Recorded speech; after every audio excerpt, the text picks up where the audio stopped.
今日看乌克兰总统泽伦斯基昨指出讲，因伫罗西亚的库斯克地区掠着2个北韩的阿兵哥。泽伦斯基表示讲，愿意甲北韩的阿兵哥放回去，来交换关伫罗西亚的乌克兰的政府。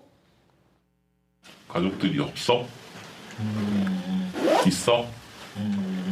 轰掠的北韩士兵伫反晓警官讯问之下，表达想要返去的想法。乌克兰总统泽伦斯基昨日证实，伫罗西亚库斯克地区掠着2名北韩士兵，因为因只会讲韩文，所以伫南韩国家情报院派去乌克兰的口译协助之下进行审讯。泽伦斯基表示，愿意参详交换政府的代志。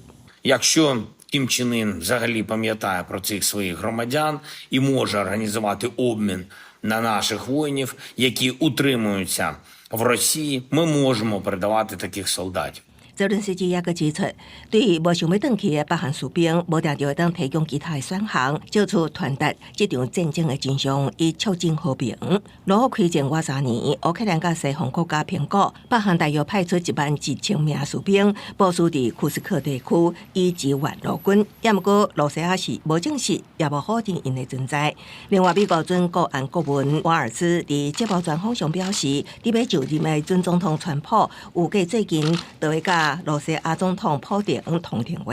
Well, we haven't set the exact framework for it yet. We're working on that, but I do expect a call for at least in the coming days and weeks. So that would be a step. 瓦尔兹也指出，大家拢知影需要以某种外交方式来结束战争。佢认为，将每一个罗西亚人为乌克兰领土赶走，并无现实。泽伦斯基强调，陆军伫过去1礼拜对乌克兰发动数百摆的攻击，动用约700粒航空炸弹甲600多架攻击无人机，呼吁民国兑现提供武器的承诺。公司新闻陈慧仁编译。